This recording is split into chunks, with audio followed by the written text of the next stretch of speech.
wangeni mpemba zulu mvumbi za lombo ndiamu mena nyonga ya nzila mayama mulembo piema matswandere ilembane mukula kandaya ele nkondibila musese dia kuyambala intwari kakanga kitwa ketitunga kyabayendela manenga kumayama masangi mabeto byakabiswa munweya matabisu makitanto kitwa tungidi kintwari kakanga.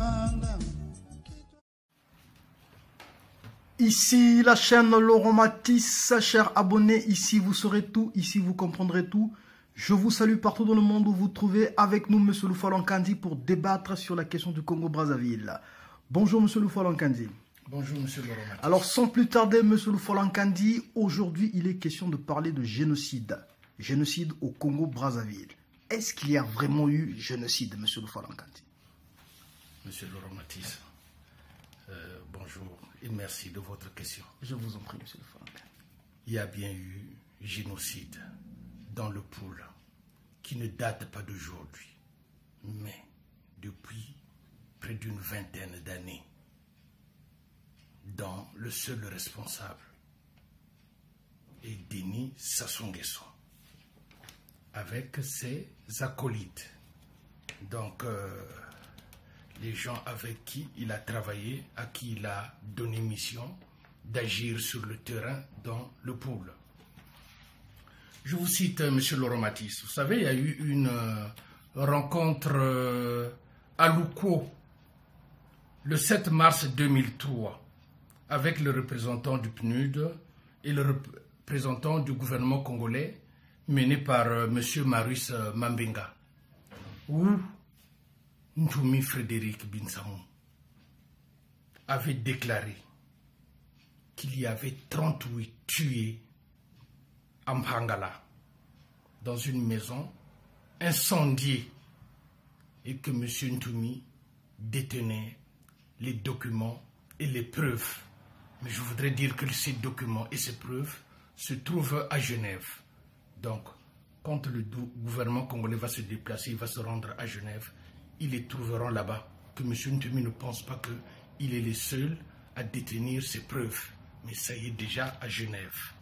Alors, messieurs Thierry Mongala et Asie Dominique de Marseille, qui ne croient pas à ce génocide et qui rejettent les livres qui sont écrits sur ce génocide, pour parler d'abord du livre de M. Nkunku, eh bien, qu'ils demandent à Ntoumi,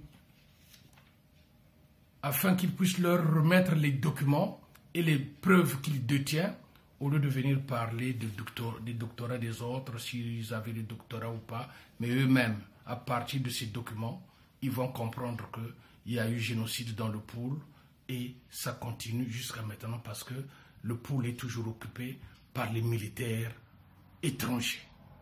Donc, monsieur Laurent Matisse, je vous demande s'il vous plaît de passer la rencontre de Ntoumi le 7 mars à Louko avec les représentants, comme je l'ai dit tout à l'heure, du PNUD et les représentants du Congo-Brazzaville qui avaient été menés par M. Maurice Mambenga. Après, je répondrai à d'autres questions sur ce génocide qui continue jusqu'à maintenant. Merci M. Lufalonkandi. Chers abonnés, sans plus tarder, nous allons vous passer cet extrait. Ben, vous allez nous excuser de la qualité des images, mais bon, le message va passer. Ne quittez pas dans quelques instants. Par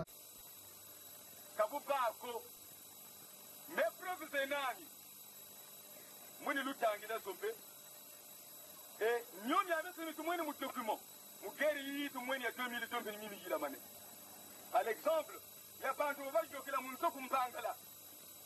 Bobeti Morabena, rescapé Pégazé. Pas 38. Bon, quand la force publique, il y a le record de la population comme attaque. Mais les gens vont tout qui ça. Quand vous va tout là, nous sommes l'osso. Parce que le couboulant, il y a un seul et après, va chier. Mais ça, c'est des crimes odieux. Akambo beto te ba rebela menga nyonga beto te kete kona hili. Nana kani? Una. Même si le gouvernement veut se réclamer l'État, les Bounzabri au que le pouvoir, c'est le peuple qui le donne par le suffrage universel. Le peuple ne peut pas donner quelque chose qu'il n'a pas. Et s'il donne, il ne peut pas donner aussi sans réserve. Donc, on peut conclure que le peuple est la souveraine loi. Donc, la souveraineté, il y a l'État, le peuple y a. En mon cas, c'est l'un qui, c'est tout pour le peuple, rien que pour le peuple. Bon, si, pas ou pour le peuple, mais si vous êtes estimé peuple, d'après les documents qu'il faut les pousser à la mort lente, à rester indéfiniment dans les forêts, et pour qu'ils meurent petit, c'est-à-dire à petit feu. Bon, il y a des amis à tout ça. Ah non, il faut t'attendre. Mais non, pas si les gens mon âme. Comment faire nous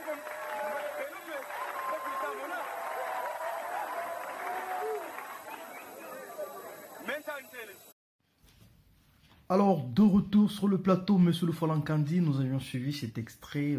Quelles sont vos impressions, Monsieur le Folankandi? Monsieur Laurent Matisse, avant de continuer, je voudrais vous poser une question. Est-ce que vous avez bien écouté la dernière phrase de cette vidéo? Oui, si mémoire ne me fait pas défaut, oui. Voilà, j'ai cru entendre, il faut les pousser à la mort lente, quelque chose comme ça, et rester indéfiniment dans les forêts. Et qu'est-ce qui peut contraindre les populations de rester indéfiniment dans les forêts? Monsieur le Folankandi, c'est moi qui pose les questions. D'accord, vous posez les questions. Bon, ben, alors, je vais répondre. Je crois que c'est un état de guerre, des bombardements, voilà. Tant qu'il y aurait des bombardements, tant qu'il y aurait un état de guerre, tant qu'il y aurait des combats, et voilà. Donc, ces bombardements, cet état de guerre est causé par la présence de Ntumi dans le pool. Ce qui revient à dire que Ntumi doit quitter le pool.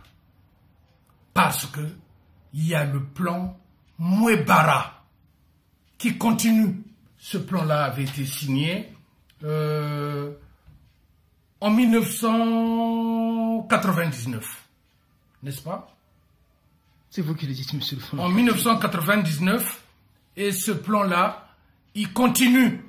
Donc, la présence de Ntumi dans le pool est nuisible pour notre région. Ntumi doit quitter le pool. Je vous le dis, monsieur Laurent Matisse, parce que les massacres vont continuer et le plan va suivre son cours. Voilà ce que je voulais vous dire sur ce plan. Du plan Mouebara, monsieur Laurent Matisse. Si vous n'avez pas encore compris ce qui se passe, ce qui va se passer, moi je vous le dis que c'est le plan Mouebara qui continue. Merci, monsieur le Folankandi. Alors, monsieur le Folankandi, j'ai suivi un révérend plutôt serein et calme qui défendait ses droits. Mais qu'est-ce que vous reprochez encore au révérend monsieur le Folankandi? Jusque-là, ne croyez-vous pas au ramassage des armes, tout ce qui se passe? Non, je ne crois pas en tout ça. Je vous le dis, et je le dis au peuple du Poul, que c'est le plan Mouebara, j'insiste, c'est le plan Mouebara qui continue. Pour ceux qui ont Internet, qu'ils tapent seulement le plan Mouebara. Je ne sais pas comment un tyran peut avoir le courage de donner un plan de tuerie, un plan criminel, donner le nom de sa maman pour exterminer tout un peuple. Vous savez ce qui va se passer?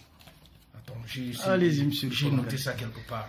2018, oui. Il y a eu la sortie de Ntumi. Oui. Ntumi est sorti. Maintenant, ils veulent proposer un dialogue que nous ne voulons pas. J'insiste, je le dis à chaque fois, je placerai quelques mots. Nous voulons une conférence nationale souveraine bis. Et il parle de dialogue. Ntoumi est d'accord pour ce dialogue. Parfait Kolela est d'accord pour ce dialogue. Voilà. Donc, sortie de Ntoumi de 2018. Dialogue. 2019. Entrée de Ntoumi dans le gouvernement qu'ils appelleraient eux gouvernement de transition que nous ne voulons pas, que le peuple ne veut pas. 2020, Ntoumi, écoutez-moi ce que je vous dis, c'est ce qui se passe, c'est ce qui va se passer. 2020, Ntoumi rentre encore en guerre avec Sassou, puisque c'est le plan. C'est lui qu'on a placé là, c'est lui qu'on a mis là pour jouer le jeu. Pour lui, c'est un jeu. 2020, Ntoumi se retire du gouvernement et repart dans la forêt. Il ramène tout le monde. Donc, c'est depuis 1998 jusqu'à maintenant. Ça continue. 2021, élection présidentielle. Kolela. Parfait Kolela. Je vous le dis, suivez-moi. Ce que je vous dis, c'est ce qui va se passer. C'est ce qu'ils ont programmé. 2021, élection présidentielle. Kolela, parfait, entre en jeu. Il sera battu.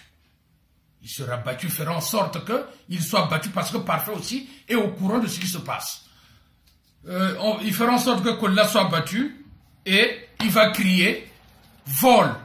Au vol, on m'a volé, j'allais être président de la République, donc je veux me rabattre devant le Conseil constitutionnel. Le Conseil constitutionnel dont le président, les adjoints et tous ceux qui l'entourent sont nommés par Denis Sassou Nguesso. Et l'opération Mouebara continuera. Le pool n'existera plus. On piétinera le pool. Il y aura encore des viols, monsieur Laurent Matisse. Il y a des enfants qui sont nés de viols. Beaucoup d'enfants qui sont nés de viols. Il n'y a pas un suivi psychologique. Il n'y a rien du tout. Rien. Donc, il faut mater le pool. Il faut écraser tous ceux qui vivent dans le pool. Quand on parle de Lari, oh, vous pensez que dans le pool, il y a seulement des Lari. Oui, il y a aussi des Lari qui sont là. Mais le pool, il y a tout le monde. Il y a des Dondo, il y a tout le monde. Mais quand il va finir avec le pool, vous savez, il va s'en prendre au Niboland. Et ça va continuer. C'est dans le plan Mouebara. Écoutez-moi ce que je vous dis. Ntoumi, quelles que soient ces menaces, on ne menace pas le Foualangandi. Quand on essaie de menacer le Foualangandi, on le dope. On le dope. Donc, Ntoumi là où il est, je le dis, Ntoumi c'est un génocidaire. Si les gens n'arrivent pas à venir le dire à la télé ou dans les réseaux sociaux, moi je le dis, mais dans les réseaux sociaux, je sais que il y a des gens, il y a des jeunes, il y a des gens qui écrivent ça depuis longtemps. On m'avait reproché que le Foualangandi était avec Ntoumi, plébiscité Ntoumi, oui, à l'époque, et je savais pourquoi, je sais pourquoi je le plébiscitais, mais Ntoumi n'est pas des nôtres, il n'est plus des nôtres. Et je répète les questions à Ntoumi, parce que dernièrement, on avait fait une vidéo qu'on avait retirée, c'est les gens de Ntoumi ou les gens du gouvernement qui avaient retiré ça, ça leur avait fait très mal. Je répète cette question. Ntoumi, tu es né où? Tu as grandi où? Tes parents viennent d'où? Je ne le dirai pas assez. Ntoumi, c'est pas moi qui a tué dans le pool. C'est pas moi qui a violé dans le pool. C'est pas moi qui a poussé les gens à violer. Les tueries, toi et Sassou. Pas moi. Donc c'est toi qui seras à la barre. Et ce sont les juges qui sont à Brazzaville. Parce que maintenant les juges sont nommés par Denis Sassou Nguesso, qui dicte sa loi, qui dit aux juges la sentence qu'ils doivent prononcer. Mais il y a des juges, on a des juges intelligents, on a des hommes et des femmes au Congo-Brazzaville qui sont capables de te juger sans Sassou et de te condamner jusqu'à même à te mettre la corde au cou. C'est pas le Foualangandi. Le Foualangandi, c'est pas un criminel. Le Foualangandi n'a pas tué. Le Foualangandi n'a pas violé. Le Foualangandi a vécu la guerre de 98 à 99. Voilà pourquoi, si tu as des gens ici qui sont avec toi, quelques adeptes qui sont avec toi, ils sont vraiment 0,01%. 1% de la population, mais je te dis, Ntoumi, 99,99% de la population congolaise, à Brazzaville, ceux qui sont à Brazzaville, ceux qui sont à l'étranger, ils ne veulent pas de toi. Ils ne veulent pas de toi. Alors, monsieur Folankandi, je puis d'ores et déjà comprendre que selon votre point de vue, il y a bel et bien eu génocide dans le pôle. Oui, monsieur Laurent Matisse, pas selon moi. Les faits sont là. Il y a eu des femmes qui portent des enfants nés du viol. Qu'est-ce que vous voulez qu'on vous dise encore? Il y a eu des journalistes qui sont partis enquêter. Ntoumi est là, il le sait. Alors, c'est pas Folankandi qui a publié à RFI, c'est pas Folankandi qui est parti enquêter là-bas. Il y a eu des enquêteurs de RFI que Thierry Mungala et Asie Dominique de Marseille aillent voir ces journalistes qui ont mené des enquêtes pour voir les femmes qui s'expliquaient, qui disaient qu'on a été violés. On a des enfants qui sont nés de viol. Combien de fois on va vous le dire? Ntoumi le sait. Ntoumi le sait. Donc je demande à vous, monsieur Laurent Matisse, de tout ce qui s'est passé, de ces femmes violées, hein, des sœurs, des nièces, je vous demande, monsieur Laurent Matisse, de me faire passer l'enquête de RFI dont les journalistes étaient sur place, qui avaient demandé aux femmes qui ont été victimes de ces viols. C'est pas moi, ce sont les militaires envoyés par Denis Sassou Nguesso qui étaient partis violer, qui étaient partis saccager, qui faisaient tout ce qu'ils voulaient. Et on parle du génocide. J'espère que Thierry Mungala et Asie Dominique de Marseille vont maintenant comprendre qu'il s'est passé des choses graves dans le pool en 2018, au 21e siècle. C'est grave. C'est trop grave, monsieur Laurent Matisse. Donc, s'il vous plaît, moi je ne voudrais pas continuer à expliquer les choses sans que ceux qui regardent puissent comprendre. Voilà pourquoi je vous demande de balancer les enquêtes de cette émission, l'émission qui s'est passée sur RFI, dont les journalistes étaient sur place. Merci, monsieur le Folankadi. Ben, on va balancer cette bande. Donc, chers abonnés, restez scotchés. La suite dans quelques instants. 10h du matin à Kindamba, des dizaines de familles attendent de recevoir de l'aide alimentaire. Un homme nous demande de nous mettre à l'écart. Il veut nous raconter ce jour d'avril 2017 où des hommes en armes sont venus prendre de force des femmes dans son village. C'est les femmes non mariées qu'ils cherchaient, qu'ils l'ont pris. On vient vous trouver brutalement. C'est l'amour qu'on sait. Ils ont pris des femmes comme ça sous vos yeux? Oui. Sans programme, comme nous parlons, tu es la femme. Non. Avec l'arme, qu'est-ce que tu peux faire? Tu peux rien dire. Derrière lui, nous dit-il, plusieurs de ces femmes portent un enfant issu de ces relations forcées dans leurs bras. Non loin de là, une autre femme donne le sein à son fils de 2 mois, un enfant du viol qu'elle a subi avec ses 3 sœurs en forêt alors qu'elles allaient cultiver leur champ. Ils étaient 6 et ils avaient des armes. Ils nous ont encerclés et menacés avec leurs armes, nous n'avions pas le choix. Ils nous ont d'abord déshabillés puis ils nous ont violés. Par peur, les 3 sœurs ne sont plus jamais retournées dans leur champ. Depuis qu'on a abandonné nos champs, nous n'avons plus d'argent. Même pour nettoyer les couches de mon fils, je n'ai rien. Je suis obligée d'échanger le riz et les haricots qu'on nous distribue ici pour avoir ne serait-ce qu'un petit bout de savon. C'était il y a presque 1 an. Depuis, ni cette femme, ni sa grande sœur violée le même jour n'ont reçu le moindre soin. On souffre. J'ai mal dans le bas du ventre et dans mes parties génitales. Je sens des boules parfois et des démangeaisons. Ça me fait mal quand je vais aux toilettes. Mais comment aller voir un médecin alors que je n'ai pas d'argent? À l'hôpital de Kindamba, aucune femme n'est encore venue consulter pour viol, par honte ou par manque de moyens. Privé de médicaments et de l'essentiel de son personnel qui a fui le conflit, Gaston Gandvounou, surveillant général, se sent démuni. Il faudrait que le côté psychologique aussi soit traité. Et nous n'avons pas un psychologue. Ce n'est pas seulement les violences sexuelles. Il y a beaucoup de traumatismes.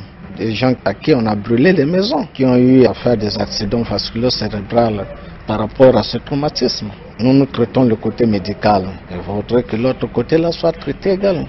À l'heure où l'on parle de paix dans le pool, la crainte des humanitaires, c'est que ces hommes et surtout ces femmes restent les victimes muettes et oubliées du conflit.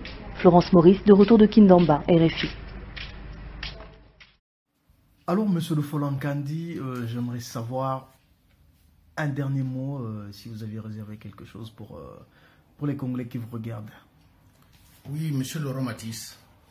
Dernièrement, j'avais parlé du peuple congolais qui devrait être uni. Donc, la réunification est en train de se faire du nord au sud, de l'est à l'ouest.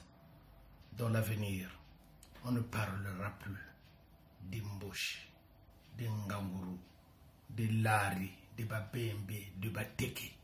J'ai déjà pris des contacts avec certaines personnalités. Donc la réunification se fait. Le peuple congolais sera uni. Le peuple congolais doit être uni. Voilà pourquoi, monsieur Laurent Matisse, je demande à ceux qui sont encore réticents de se retrouver. Parce que pour que la population congolaise puisse être unie, donc il va falloir rassembler tous les enfants du Congo-Brazzaville sans discrimination, comme l'a toujours fait Denis Sassou Nguesso. Merci, monsieur le Folankandi. Suite sur le thème réunification de tous les Congolais, avec nous, comme vous le remarquez, le général Ferdinand Bao. À ses côtés, le Folankandi. Mon général, je m'adresserai à vous précisément. Que dites-vous aux Congolais qui vont vous regarder ou qui vous regardent ensemble avec M. le Folankandi, un activiste, et vous-même, les Congolais savent de quoi vous avez été victime. Est-ce que vous aurez un mot à dire aux Congolais qui vous regardent? Oui, je suis très heureux d'avoir désormais avec moi, ou bien désormais d'être à côté de mon frère le Folankandi. Nous partageons les mêmes idées. Le Congo-Brazzaville doit être libéré coûte que coûte. Et nous sommes donc unis par nos idées de combat, par amitié et par amour pour notre peuple et pour notre pays. Nous souhaitons bien évidemment que nos rangs grossissent avec de la qualité, pas de la quantité, mais nous sommes prêts à élargir notre unité dans le combat parce que c'est très important. C'est très important. Regardez ce qui se passe entre temps. Je ne rentre pas dans les détails, mais c'est une fierté et une dignité pour les Congolais d'être unis et de mener le combat ensemble pour la libération de leur pays. Merci beaucoup, mon général. Alors, avec nous, monsieur le Folankandi, vous le voyez souriant. La suite dans quelques instants, parce que la réunification continue, chers abonnés. Vous verrez d'autres membres. Merci beaucoup, mon général, d'avoir répondu à la chaîne Laurent Matisse. Merci, monsieur Laurent Matisse. Merci beaucoup. Ciao. Exclusivité sur la chaîne Laurent Matisse, avec nous, le révérend Gaston Mawungu. Bonsoir, révérend. Bonsoir. Alors, révérend, vous avez aujourd'hui en face de vous monsieur Laurent Matisse, qui a été jugé un peu trop long, mais je serai bref. Donc, révérend, il s'agit de la réunification de la diaspora pour parler d'une même voix. Quelle est la politique à suivre? Que dites-vous aux Congolais qui vous regardent sur la chaîne Laurent Matisse? Révérend. Les Congolais doivent savoir que nous avons un pays qui ne marche pas. Et notre pays est semblable à une famille, une cellule familiale. Lorsque papa et maman ne s'entendent pas, s'il y a des enfants qui sont intelligents, ils vont rassembler papa et maman et leur poser la question de savoir pourquoi les choses ne marchent pas. Et je suis convaincu que papa donnera les raisons, maman donnera les raisons, les enfants parleront à papa et maman. Et papa clôturera cette réunion en prenant de nouvelles résolutions pour la bonne marche de la famille. C'est ce qui manque dans notre État. Le papa, c'est le Congo continental. La maman, c'est la diaspora. C'est comme ça que je suis en train de voir les choses. Et donc le reste de la population, c'est eux les enfants. Donc normalement, s'il y a des hommes intelligents et sages, ils devaient réunir les hommes forts de la mouvance présidentielle, de l'opposition politique et de la diaspora sur une table pour les réunir de telle sorte à régler le problème. En ce qui concerne la diaspora congolaise, nous savons nous tous que les choses ne marchent pas. Donc, nous devons savoir que aujourd'hui, tous les calibres, les leaders d'opinion, les élites, les cerveaux doivent mettre l'intérêt national en exergue. Il y a plusieurs convergences, il y a plusieurs divergences. Il faut rassembler en une seule personne, une seule voix, tous les hommes politiques, les femmes politiques, tous les chefs des groupes politiques, tous les animateurs des groupes politiques, des associations devraient se réunir pour la création d'un cap commun. Et pour parvenir à créer un cap commun, nous avons cette opportunité ici en diaspora d'avoir un homme politique pour chasser depuis le pays qui a voulu être assassiné par 3 agents de la DGCE et la police française a arrêté ces gars. Donc nous avons une tête d'affiche qui est apparue. Si nous sommes sages, si nous sommes intelligents, qu'est-ce que nous ferons? Nous allons entourer cet homme. Parce que cet homme devient comme une forme d'égrégore, c'est-à-dire un conducteur, un capitaine de barque pour rassembler les intelligents, les sages, les hommes politiques, les médias, de telle sorte que nous parlions nous tous d'une seule voix. Il est très facile à le faire si ce qui nous anime n'est pas la chasse au pouvoir, n'est pas la course au pouvoir. Si ce qui nous anime est la sortie de la crise congolaise, tant au Congo qu'en diaspora, on se réunira autour d'une valeur unique. Sauver le Congo, libérer le Congo. Et à partir de ce moment-là, nous nous mettons à rassembler notre intelligence, notre savoir-faire, notre faire savoir, de telle sorte que nous soyons capables de concevoir le projet de société que nous présenterons à la nation congolaise. Et nous nous battrons pour que les idéaux de ce projet de société soient acceptés par la mouvance présidentielle et le président de la République pour que le pays change. Si nous nous organisons comme cela, je ne vois pas un gouvernement qui refuserait ce que propose une frange de la population congolaise. Parce que nous sommes le Congo. Tout comme ceux qui sont au Congo-Brazzaville sont le Congo. Ça ne marche pas, nous le savons nous tous. Ceux qui sont au pouvoir ne peuvent pas dire que les choses marchent. Non, la diaspora, ils cherchent tout simplement des problèmes comme des gens qui ne sont pas intelligents ni sages. Non, nous savons nous tous, ici en diaspora, au Congo-Brazzaville, que les choses ne marchent pas parce que les preuves sont là. Et donc nous devons aller vers la recherche d'une solution unique. Et pour parvenir à la recherche d'une solution unique, nous devons être en mesure de faire la critique et l'autocritique de tout ce qui a été fait en diaspora depuis près de 20 ans. On s'est rendu compte qu'on a crié, qu'on a injurié, qu'on a parlé, qu'on a dit notre trop c'est trop, et que tout cela s'est essoufflé. Parce que les idéaux recherchés n'ont pas été atteints en 2016. Alors, il faut maintenant de la résistance sage et intelligence. Il faut donc bondir ou rebondir. Mais comment le faire? Et c'est autour d'un cap. C'est autour d'un capitaine. Nous avons le capitaine. Ce qui reste, c'est le cap. Le cap peut être défini par tous ceux qui sont sages, intelligents, ces hommes politiques-là capables de faire quelque chose de beau. Et alors, il faut les rassembler. Et pour le rassembler, c'est très facile. Il suffit que tu fasses passer le message et que ceux-là qui ont pensé que le message qu'on a communiqué est un bon message, ils vont se rapprocher pour que nous nous rapprochions, que nous nous réunissions et que nous lancions la chose.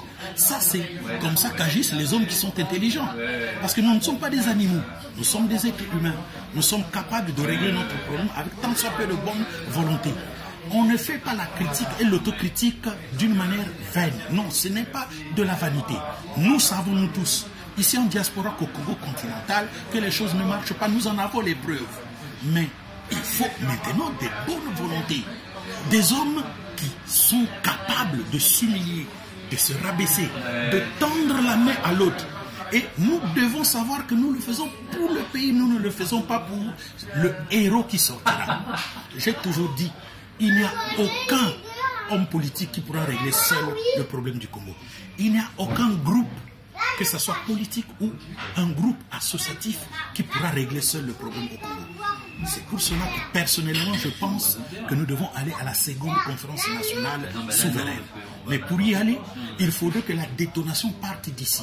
Mais pour que la détonation parte d'ici, il faudrait que nous ayons cette même visée-là. Donc si les gens peuvent se rabaisser, les gens peuvent s'humilier, les gens peuvent mettre l'intérêt commun en avant, nous serons capables de nous réunir. Et l'intelligence, ce n'est pas ce qui manque. La sagesse, ce n'est pas ce qui manque. Le courage politique, ce n'est pas ce qui manque. L'animation de la vie associative, ce n'est pas ce qui manque. Même les médias, surtout les médias. La première réunification doit être faite par les médias. Il faudrait que les web télé, les radios télé, les télés sur internet deviennent un seul instrument de communication pour la cause commune. Lorsque vous allez vous rassembler, lorsque vous allez devenir un seul instrument commun, nous allons isoler ceux qui parlent en vain, ceux qui injurient, ceux qui disent des choses banales. Parce que nous n'en avons plus besoin. Nous avons besoin de quelque chose qui va amener tout le monde à la solution. Nous n'avons pas besoin des gens qui crient. Nous n'avons pas besoin des gens qui pleurent. Nous n'avons pas besoin des gens qui divertissent les gens. Nous avons un problème que nous devrions régler et pas le régler. Nous voulons que les médias, c'est-à-dire vous puissiez vous rassembler en une seule chose, un seul média. Vous avez des qualités, mais mettez les qualités en commun pour qu'il y ait un seul message. Alors le message que vous ferez passer sera reconnu par tous ici, il sera reconnu par tous au pays, on va nous prendre au sérieux. Et quand nous allons réunir vous, les médias, et faire de vous une seule entité, nous les hommes politiques, puisque nous ne parlerons que dans votre média, notre discours deviendra constructif. Parce que quiconque va maintenant vouloir faire les choses à sa manière à lui, nous allons tout simplement l'isoler. Si vous les médias, vous devenez un et qu'il y a un autre média qui apparaisse qui ne voudrait pas être uni avec vous, il sera catalogué, il sera singularisé. Les gens sauront que cela, c'est pas la bonne chose. Et c'est comme ça que nous pouvons être en mesure de réunifier la diaspora congolaise, faire qu'elle soit une et qu'elle propose une bonne sortie de crise. Ce qu'on recherche, c'est une bonne sortie de crise. Parce que ceux qui meurent, ceux qui ont faim, ceux qui sont malades, ceux qui souffrent, tous ce sont les Congolais. Et si nous ne faisons pas ça pour le Congo, franchement, nous ne sommes pas les Congolais. Or, sachant que nous sommes des Congolais, réglons cette affaire. C'est possible. Merci beaucoup, révérend. Chers abonnés sur la chaîne Laurent Matisse, vous avez suivi le révérend et vous pouviez d'ores et déjà comprendre que la réunification est en marche. Donc, dans quelques instants, un autre membre va se joindre à la réunification. La réunification est en marche. Abonnez-vous, la réunification est en marche. Et voilà. Merci, révérend, de m'avoir répondu sur la chaîne Laurent Matisse. À bientôt. La réunification est en marche. Bon, ben, monsieur Laurent Matisse, je crois que la vidéo va vers sa fin. Donc, je voulais dire au peuple congolais, de me suivre et de bien regarder, de bien lire le plan Mouebara. Je vous demande de faire très attention. J'avais terminé tout à l'heure quand j'avais parlé du plan Mouebara, de Ntouma qui va rentrer dans la forêt et de Parfait Kolela qui va pleurer et qui va chercher à se rabattre au Conseil constitutionnel. Mais entre-temps, le peuple de Brazzaville sera en ébullition, il y aura des morts parce que des gens sortiront dans la rue. Ou Kolela dira non, je vous demande de rentrer chez vous. Comme il a l'habitude de le dire, j'ai pas envie de faire tuer les gens. Alors que la mission qu'il a, c'est de refaire la même chose. Quand les gens vont partir dans la forêt, c'est là où il va y avoir plus de morts. Comme il a dit dernièrement, non, je n'avais pas voulu faire tuer les gens. Voilà pourquoi j'avais demandé aux gens. Donc, c'est la mission qu'a toujours été la mission de Parfait Kolela. Il refera la même chose. Voilà pourquoi je demande aux hommes politiques de Brazzaville. Je sais que l'entourage, les noms que je cite, en majorité, ils sont avec Denis Sassou Nguesso, ils sont corrompus ou ils ont peur. Les Mathias Nzon, est-ce que Mathias Nzon peut avoir le courage de te parler de la conférence nationale souveraine BIS? Madame Mounari, est-ce que vous pouvez parler de la conférence nationale BIS?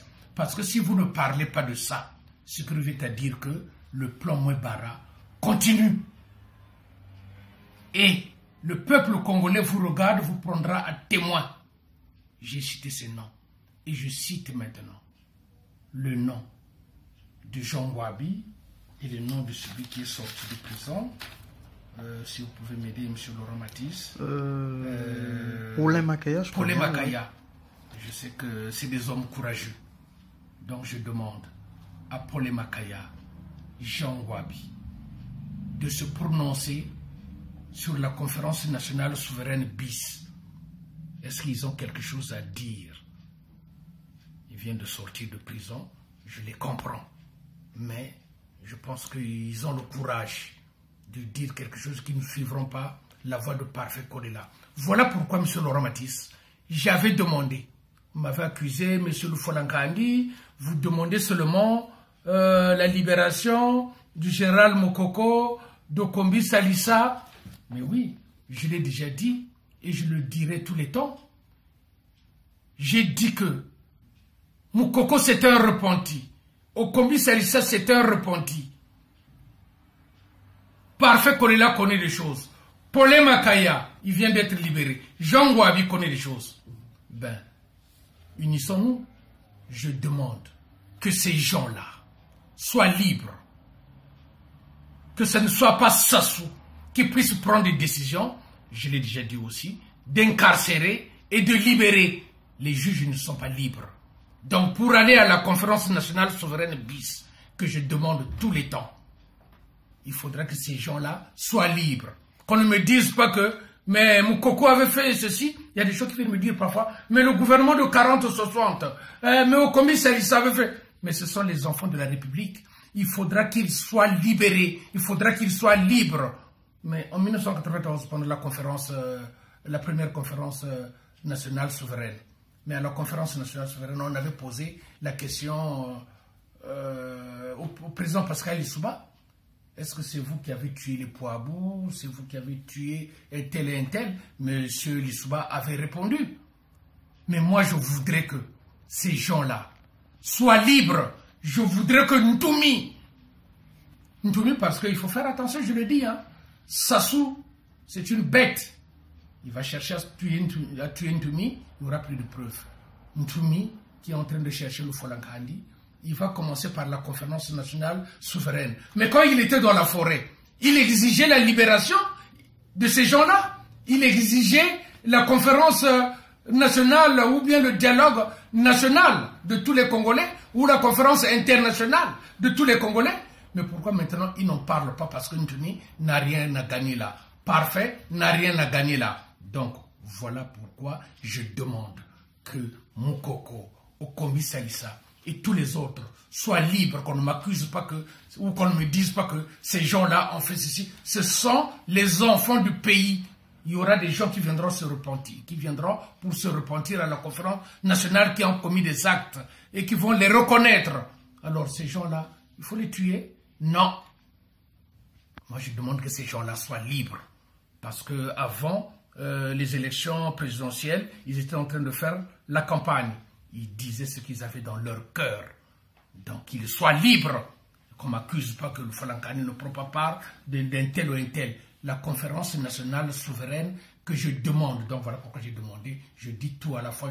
J'ai demandé pour les Makaya Jean Wabi qui n'ait pas peur, qui se prononce. Parce que s'il ne se prononce pas, Mounari, Mathias Nzon qui vient chaque fois dire des conneries, je demande qu'il se prononce sur la conférence pour qu'il n'y ait pas continuité du plan diabolique Mouebara. Voilà. Donc, j'espère avoir tout dit et que je continuerai. Je crois que d'ici la semaine prochaine, il y a des choses que je voulais dire que je n'ai pas eu le temps de dire, que je dirai. Donc, je dis aussi à Ntoumi, tu m'as dopé. Il y a aussi un charnier, Abissinza. Et dans d'autres lieux, je continuerai à le dire, le jour que tu passeras au tribunal, il y aura plus de 1000 personnes qui viendront témoigner. Ça sera pas seulement le Folankandi. Le Folankandi sera là en train de te regarder. Ça sera à toi de répondre. Et il y a la justice internationale qui t'attend. C'est pas le Folankandi qu'on attend. Le Folankandi sera là, il regardera. Même les juges du Congo-Brazzaville n'auront pas besoin de le Folankandi. Ça sera à toi de te prononcer face aux juges congolais qui sont manipulés par Sassou aujourd'hui, mais à l'avenir, ça sera l'état de droit. Je connais la compétence, l'intelligence de nos femmes et de nos hommes au Congo-Brazzaville, des juges qui seront capables de juger, et ça sera aussi à Dabira et le général Nyangambwala de venir encore devant la barre, d'expliquer comment ils te donnaient les armes, comment tuer les gens. C'est pas le Folankandi, tu m'as dopé Ntoumi. Toi et moi maintenant, je t'ai kiffé. Merci monsieur le Folankandi, chers abonnés, voilà, nous sommes arrivés à la fin. Connectez-vous, abonnez-vous à la chaîne Laurent Matisse. Ici, à la chaîne Laurent Matisse, vous saurez tout. Ici, vous comprendrez tout. Passez une bonne soirée partout où vous êtes. À la semaine prochaine. Ciao.